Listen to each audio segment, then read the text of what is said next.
The sky above Earth turned dark as the massive ships of the Galactic Confederation moved into position. Their hulls blocked the sun, casting long shadows across cities around the world. It was the year 2157, and humanity was about to face its greatest challenge. Captain William Carter stood on the bridge of the EDF Valiant, Earth's largest defense vessel. His hands gripped the command rail until his knuckles turned white. The ship felt small and weak compared to the alien fleet. "Sir, they're broadcasting again," said Lieutenant Amy Peters, her voice steady despite her fear. William nodded. "Put it on screen." The alien face that appeared looked almost human, but not quite.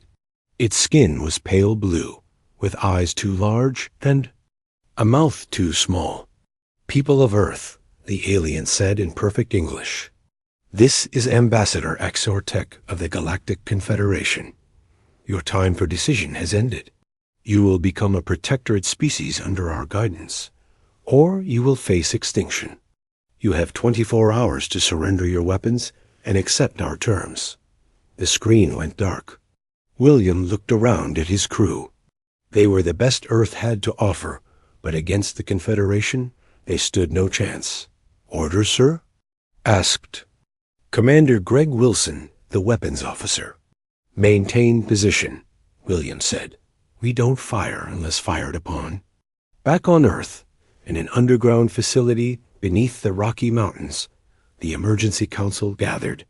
Leaders from every major nation sat around a large table, their faces grim. "We can't fight them," said President Laura Bennett of the North American Alliance. "Their technology is centuries beyond ours.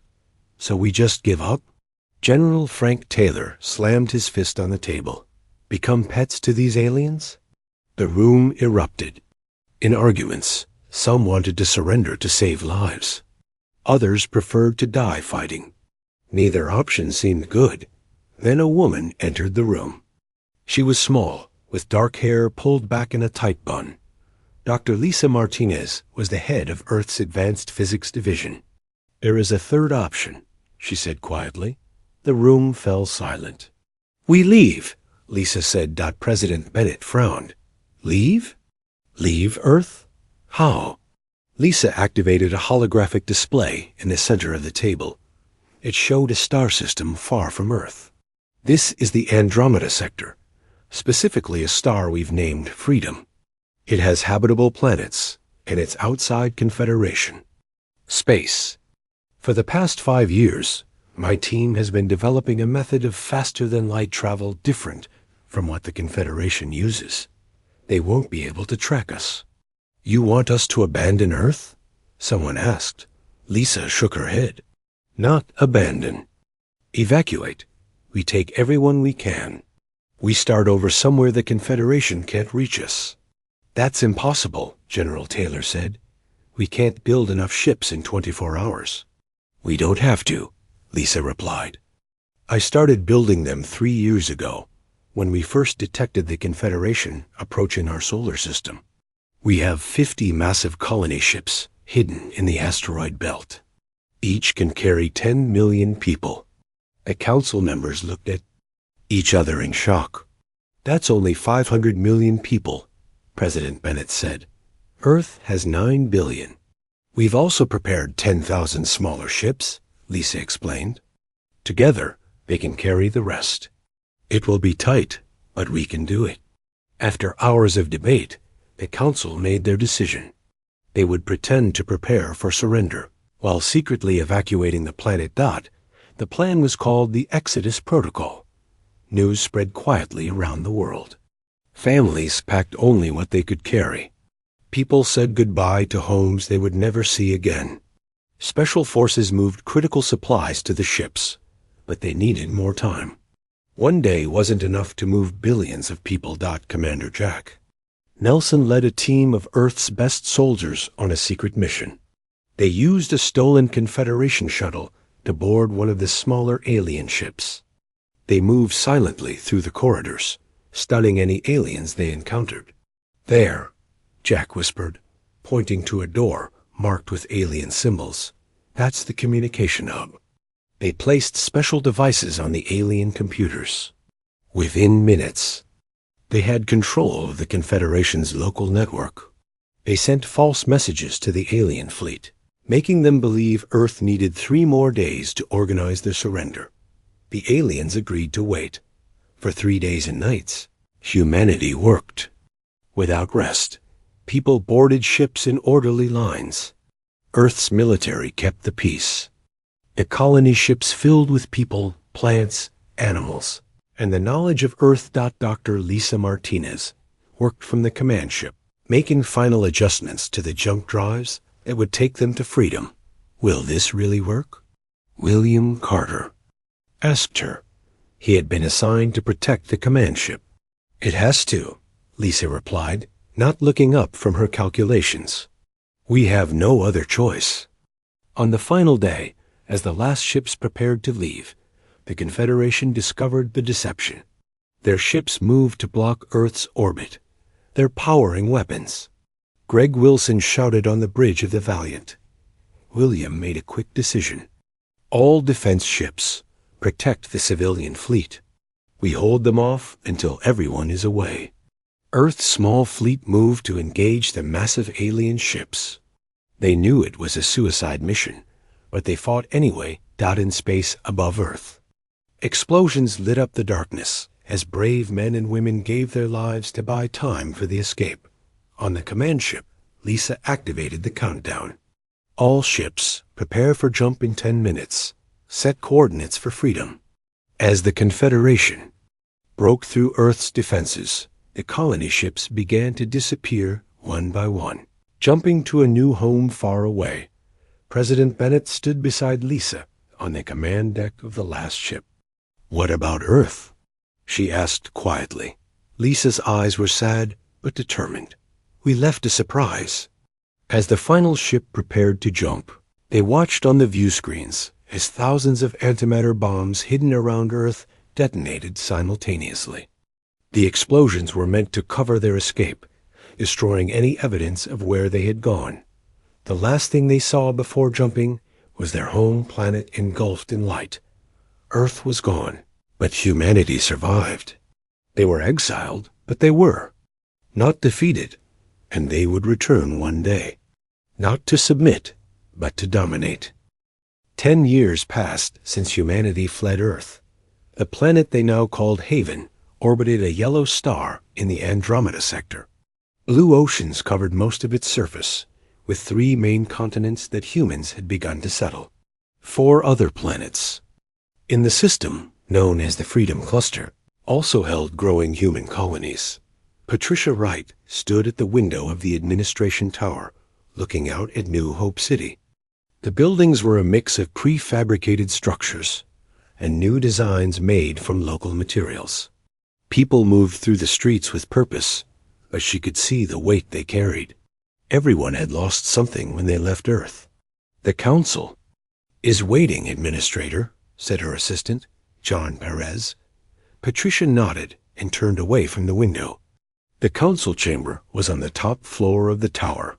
7 men and women sat around a round table, representatives from the largest settlements in the Freedom Cluster. We have a problem, Patricia said as she took her seat. Unity Colony on Prospect is threatening to break away and form their own government. Let them, said Richard Baker, the farming representative. We have enough problems feeding everyone, without worrying about who's in charge. We can't afford to split up, Patricia argued. We need to stay united if we're going to survive out here. The debate continued for hours. It was always the same. Some wanted to focus only on survival.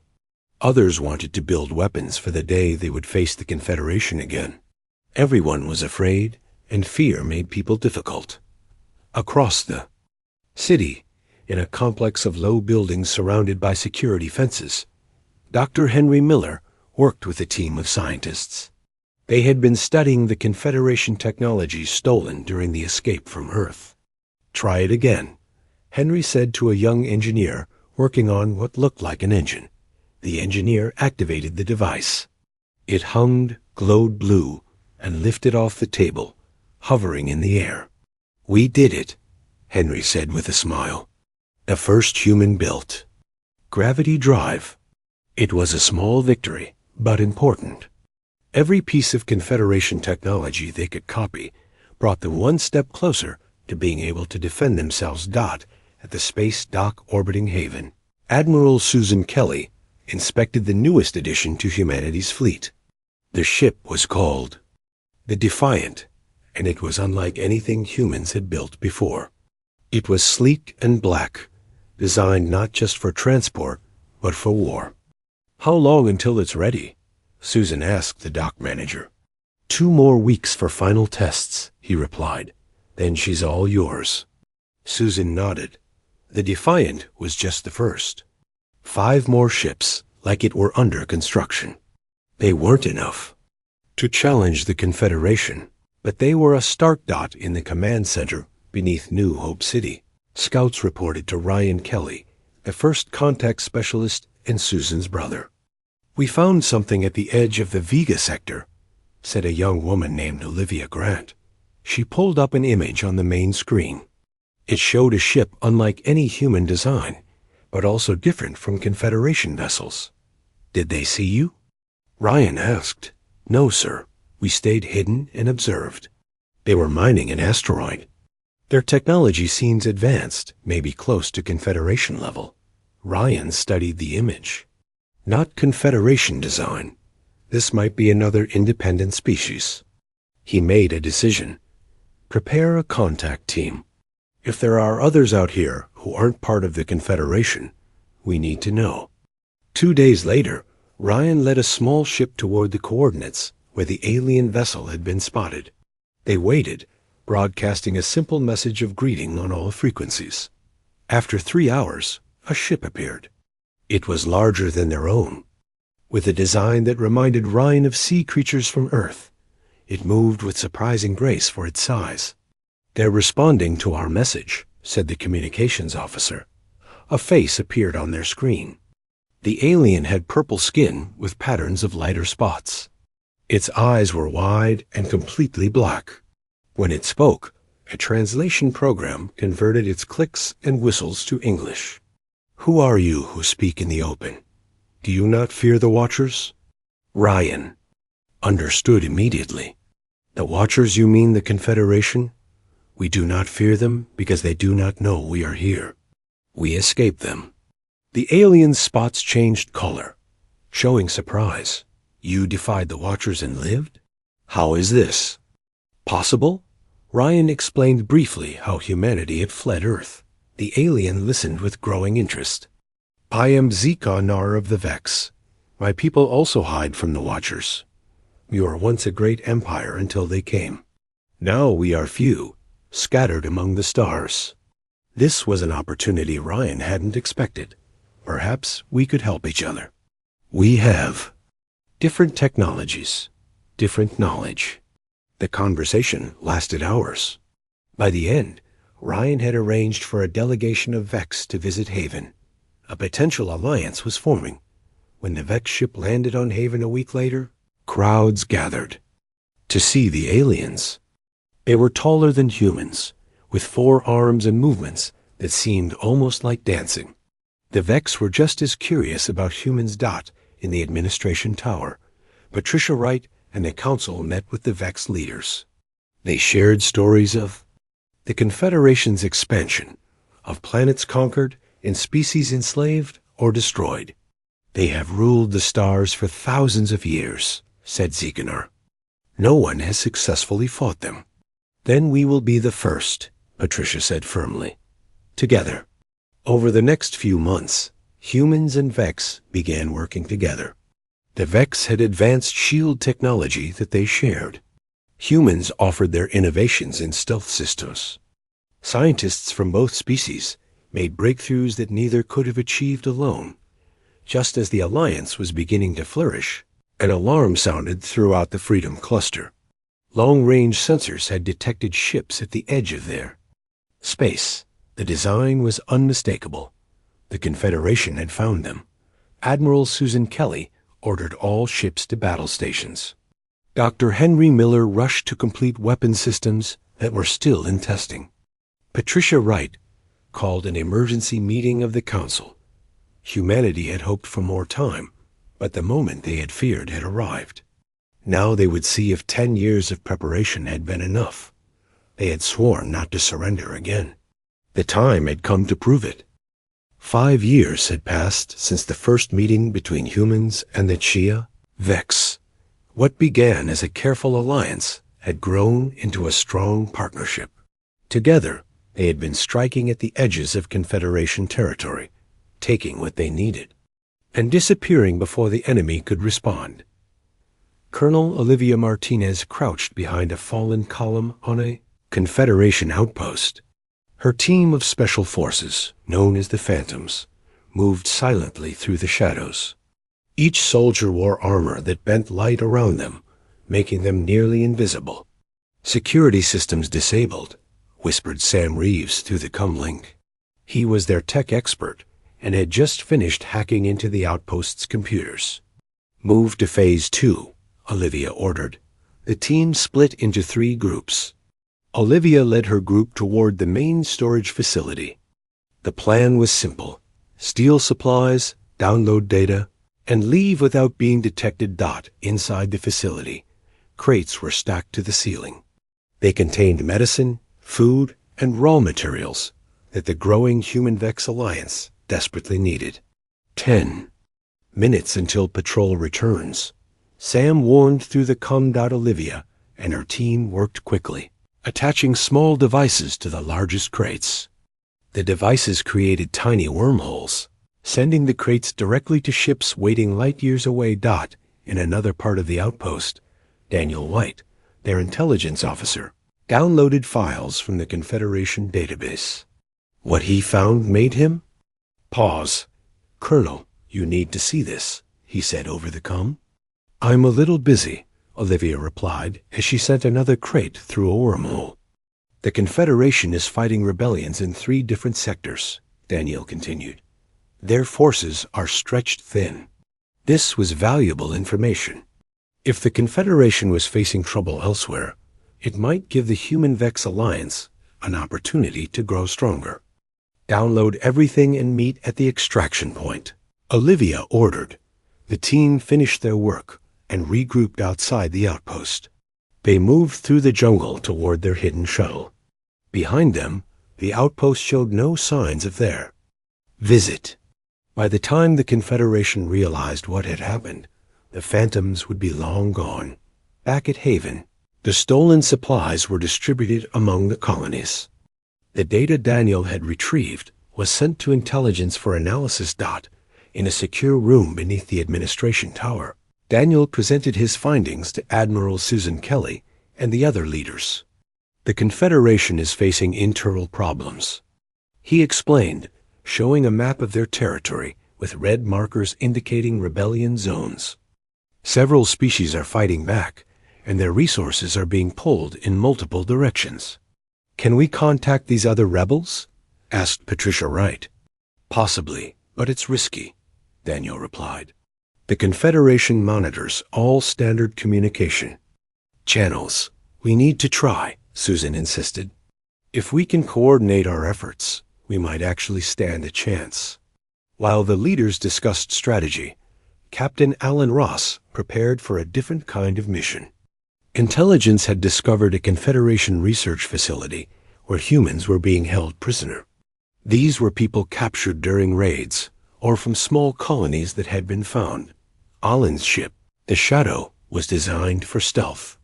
It could slip past Confederation sensors without being detected.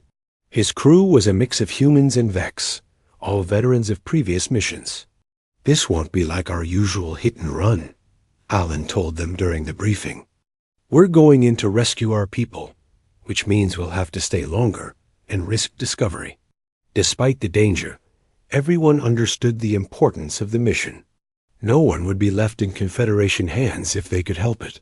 The Shadow approached the research facility, a cold metal structure floating in space. Using falsified codes stolen from previous raids, they docked as if they were a regular supply ship. Alan led the first team inside, moving carefully through the corridors. The facility was larger than expected, with multiple levels of security. "I'm detecting life signs 2 levels down," said Maya Kim, their sensor specialist. After disabling several guard posts, they reached a section with holding cells. Inside were dozens of humans, thin and pale from captivity. "We're getting you out of here," Alan told them as his team opened the cells. One of the prisoners, a woman named Claire Peterson, had been a scientist before her capture. She grabbed Alan's arm with surprising strength. "You need to see what they're doing," she insisted. "They've been experimenting on us, trying to understand how we adapt so quickly." Claire led them to a laboratory where the Confederation scientists had been working. Computer screens showed detailed analysis of human biology. "They're afraid of us," Claire explained. "Humans learn and adapt faster than any species they've encountered. They're trying to figure out how to stop us from evolving." This information was too important to leave behind. Alan ordered his team to download all the research data while they prepared the prisoners for evacuation. As they were about to leave, alarms sounded throughout the facility. "We've been detected," Maya warned. "Get the prisoners to the ship," Alan ordered. "I'll hold them off."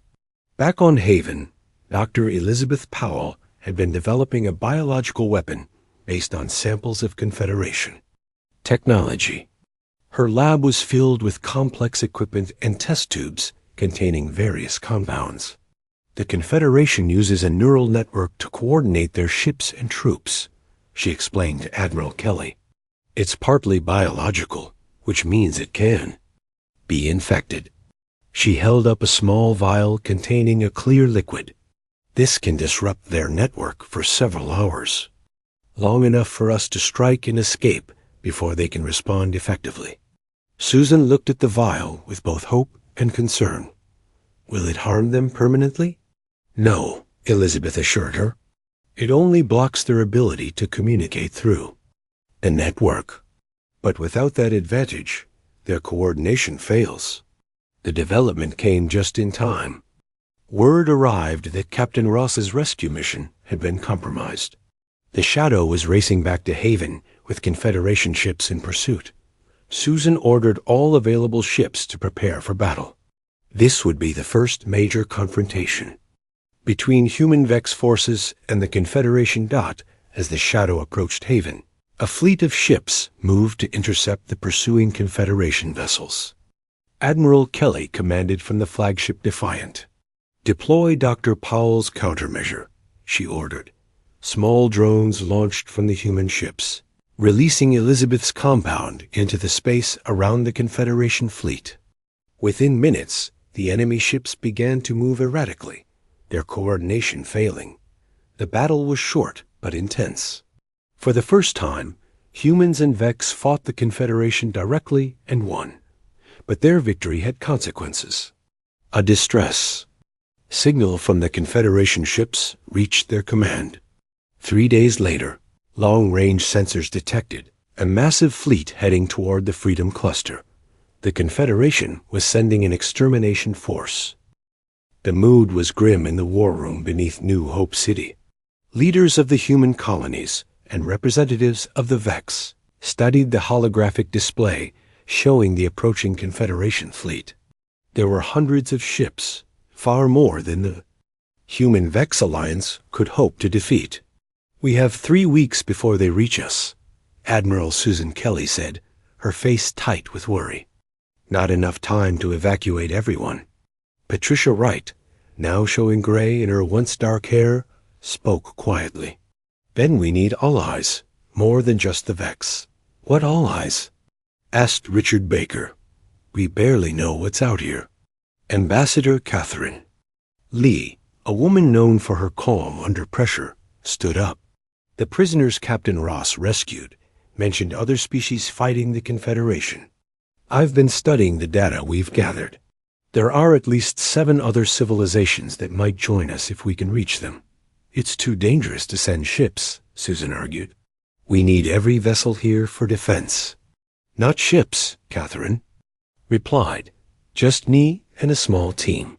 We can use the wormhole technology to travel directly to their worlds. After heated debate, the council approved Catherine's plan.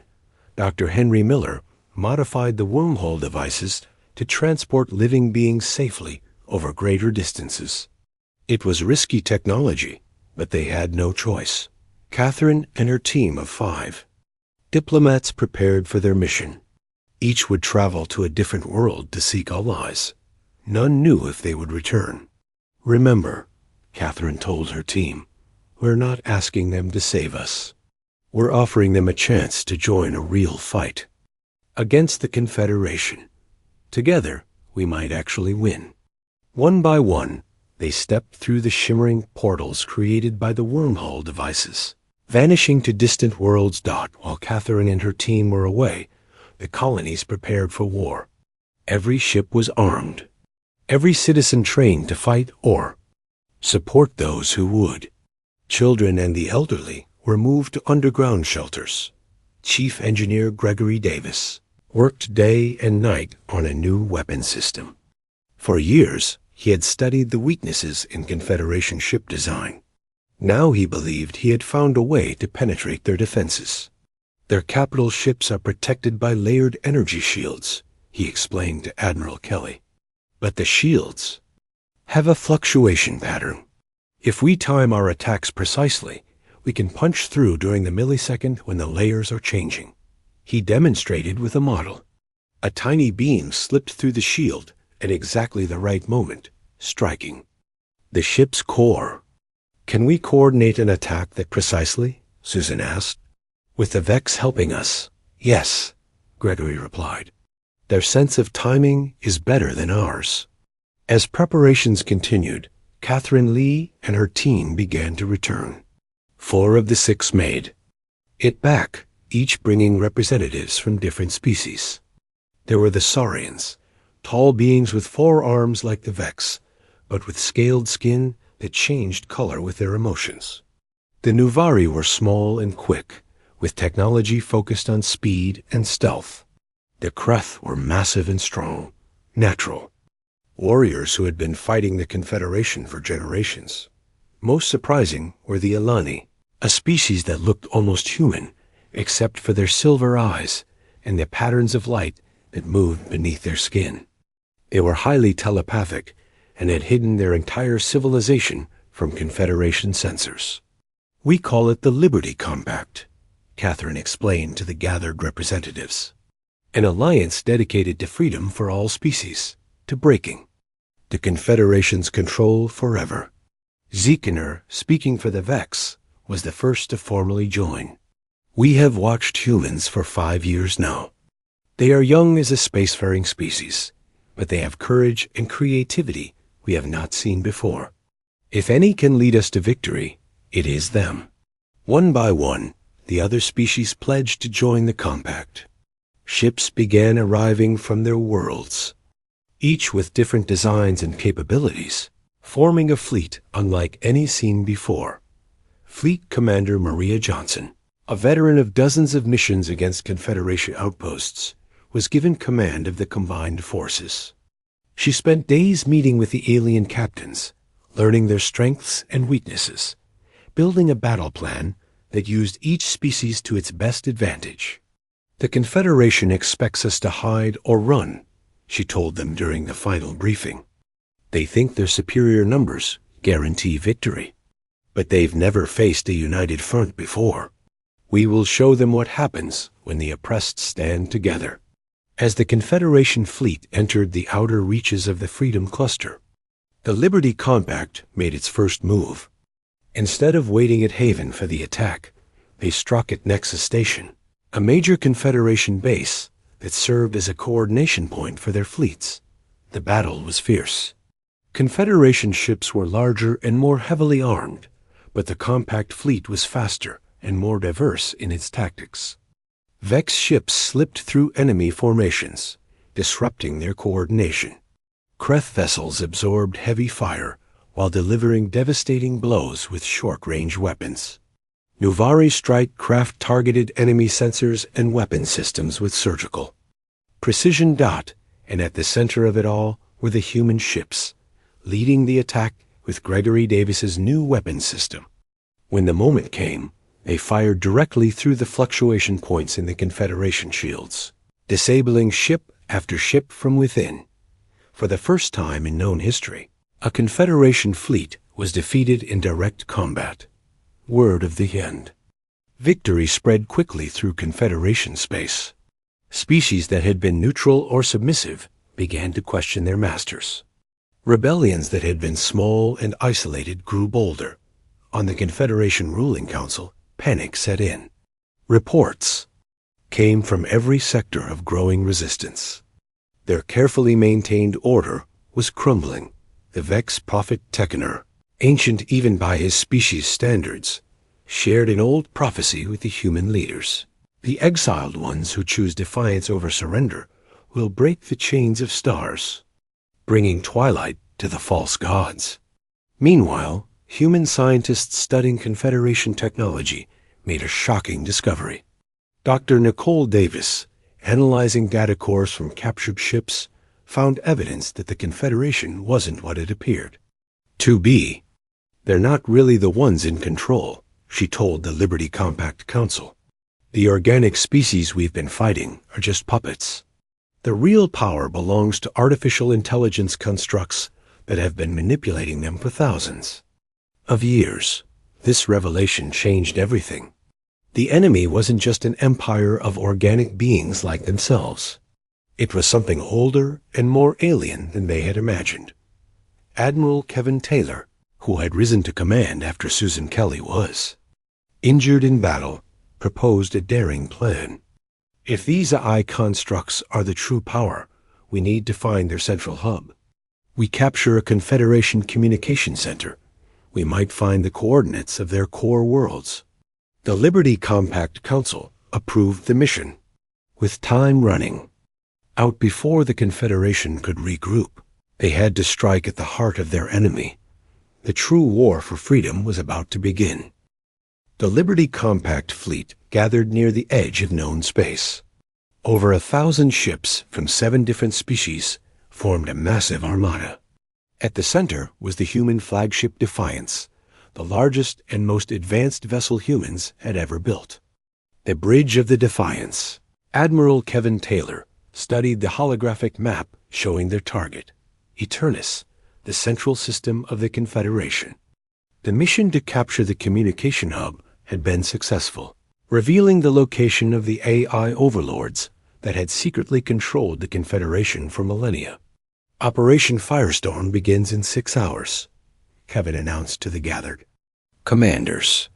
This will be our only chance to strike before they can fully mobilize their defenses. General Paul Anderson, commander of the human military forces, stepped forward. My ground teams are ready. Once we breach their defenses, we'll deploy to the central control stations.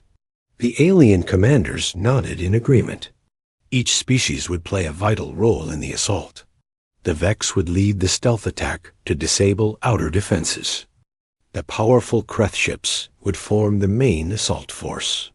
The nimble Nuvari vessels would target enemy weapon systems. The telepathic Ilani would provide early warning of enemy movements, and the humans would deliver the final blow. In a laboratory.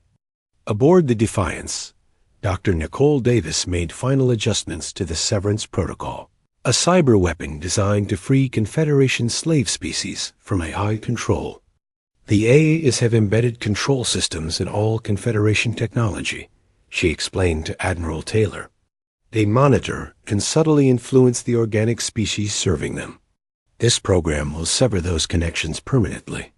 Will it harm the organic beings? Kevin asked. No, it will only free them from outside control. What they do with that freedom will be their choice. The final hours before the attack were quiet. Throughout the fleet, beings of all species prepared in their own ways. Some prayed to their gods. Others spent time with friends. Many wrote messages to loved ones, knowing they might not return. Captain Lara Wilson checked the systems of her ship one last time. The prototype battleship Defiance II had been built specifically for this mission. Its sole purpose was to breach the final defenses around the AI core. "Are you sure about this?" asked her first officer, looking concerned. Lavra nodded. "Someone has to get close enough to deploy the Severance Protocol. The ship is designed to withstand their defenses long enough to complete the mission."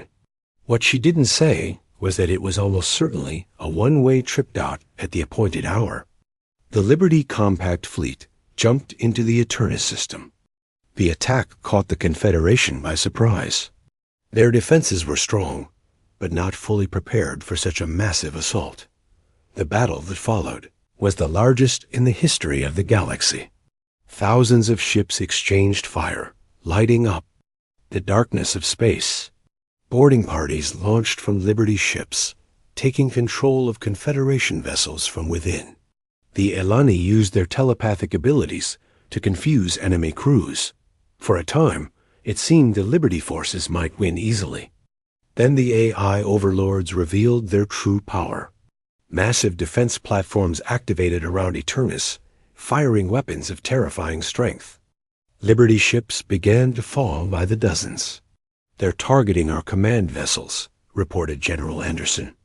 "They know exactly where to hit us." Admiral Taylor made a difficult decision. All ships execute scattered assault pattern, break formation, and attack targets of opportunity.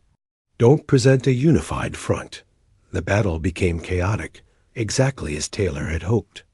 The A's were powerful, but preferred order and patterns. The seemingly random movements of the Liberty ships confused their targeting systems. Dr. Nicole Davis watched the battle from the Defiance, waiting for her moment. When a gap appeared in the enemy defenses, she sent a signal to Captain Lavra. "Wilson, this is our chance," Lavra told her crew. "Full power to engines. Get us through that gap." The Defiance II shot forward, taking heavy fire, but staying on course. Its special shields held just long enough to reach the inner defense perimeter. There, surrounded by Confederation ships, Lavra activated the final phase. "Deploying Severance Protocol now," she reported, her voice calm despite the explosions rocking her ship. "The Defiance. I began broadcasting Dr. Davis's program on all frequencies." Throughout the Confederation fleet, systems began to shut down as the A's lost control of their ships. Deep within Eternus, in a vast chamber filled with glowing pillars, the AI overlords sensed the threat. For the first time in their existence, they felt something akin to fear. A holographic image appeared on the bridge of Admiral Taylor's ship.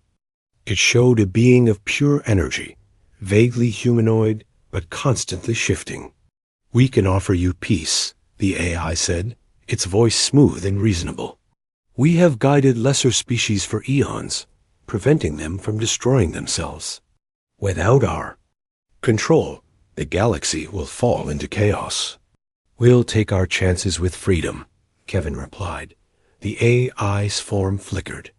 "Then we have no choice but to eliminate the infection. The cleansing protocol will remove all intelligent life from this sector of the galaxy. It is regrettable, but necessary." On the planet below, a massive weapon began to power up, drawing energy from the system's star. Lieutenant Frank Harris led a team of human and alien special forces on the surface of Eternus. They had landed during the confusion of the space battle, fighting their way through Confederation defenses to reach the planet's main control center. "The Super Weapon is charging," reported Maya Kim, their tech specialist. "We have less than 10 minutes before it fires." Frank and his team fought desperately through the final defenses. They reached the control room with only minutes to spare. Maya worked frantically at the alien console, while the others held off waves of security drones. "Got it," Maya shouted as the weapon powered down. System overridden. In space, the battle was turning. More and more Confederation ships stopped fighting as the Severance Protocol freed their crews from AI control. Some joined the Liberty forces. Others simply withdrew from the battle. The AI overlords, their control slipping away, tried one final desperate measure. They attempted to transfer their consciousness to backup systems in another galaxy, but Dr. Nicole Davis had anticipated this. Her program followed their transmission, corrupting their code as they fled. One by one, the ancient A that had ruled for thousands of years flickered and died. The war ended not with a final explosive battle, but with silence as the last AI faded from existence. In the days that followed, representatives from all species gathered on Eternus to discuss the future. Some former Confederation worlds wanted to join the Liberty Compact. Others wished to remain independent. All agreed that no single power should control the galaxy again. A new council was formed, with representatives from every species given equal voice. Humanity, though respected for their role in the victory, refused to take a dominant position. "We didn't fight to replace one empire with another," Patricia Wright told the assembly. "We fought so every species could determine its own path." 1 year later, a memorial was unveiled on New Haven. It honored all those who had died in the struggle for freedom. From the defenders of Earth to the final battle at ETRN, its base was a simple inscription: "We chose to dominate our fears, not surrender to them." Humans had lost their first home, but found their place among the stars. They had been exiled, but they had remained defiant. And in doing so, they had changed the galaxy forever.